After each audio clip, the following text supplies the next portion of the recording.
আয়াত ৩৫।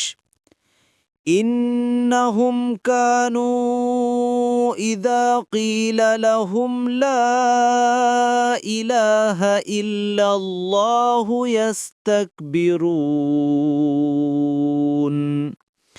অনুবাদ: তাদেরকে আল্লাহ ছাড়া কোনো সত্য ইলাহ নেই বলা হলে তারা অহংকার করত। তাফসীর: ১ নং ফুটনোটের বিবরণ: অহংকারের কারণেই তারা মূলত এ কলেমা উচ্চারণ করেনি। যদি তারা এ কলেমা উচ্চারণ করত, তবে তাদের অবস্থা সম্পর্কে রাসূল সাল্লাল্লাহু আলাইহি ওয়াসাল্লাম যা বলেছেন তা হতো। তিনি বলেছেন, আমি তো মানুষের সাথে যুদ্ধ করার জন্য নির্দেশিত হয়েছি যতক্ষণ না তারা বলবে লা ইলাহা ইল্লাল্লাহ। যদি তারা তা বলে, তবে তাদের জান ও মাল আমার হাত থেকে নিরাপদ হবে, তবে ইসলামের হক ছাড়া। আর তাদের হিসেব তো আল্লাহরই উপর।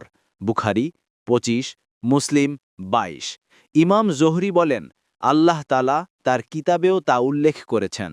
তিনি তার কিতাবে একদল লোকের অহংকারের কথা বর্ণনা করে বলেছেন, তাদেরকে আল্লাহ ছাড়া কোনো সত্য ইলাহ নেই বলা হলে তারা অহংকার করত।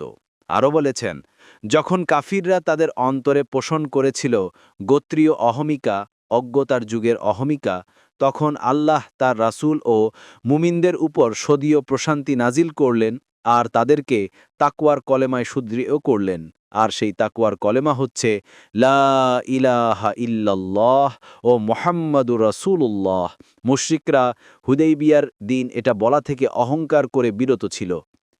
ইবনু হিব্বান ১, ৪৫১ থেকে ৪৫২, আত-তাফসীরুস সাহিহ।